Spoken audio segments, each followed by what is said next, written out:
Guys, magandang hapon. Magluluto tayong pansit ngayon guys. Pinainit ko pa lang yung kawali. Magluto tayo na ngayon ng guys na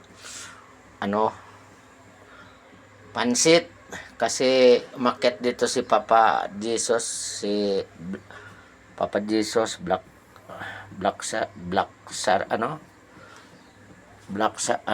ano ba 'yon? Nakalimutan ko na. Ayan yung guys. Ayan guys, magluluto ako, papakain namin sa pagbaba ngayon ng black sa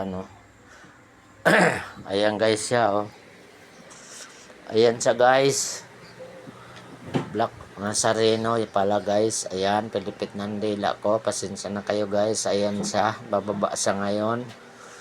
At magluluto tayo guys ngayon ng pansit na ipapakain natin sa nagdadasal guys. Ayan.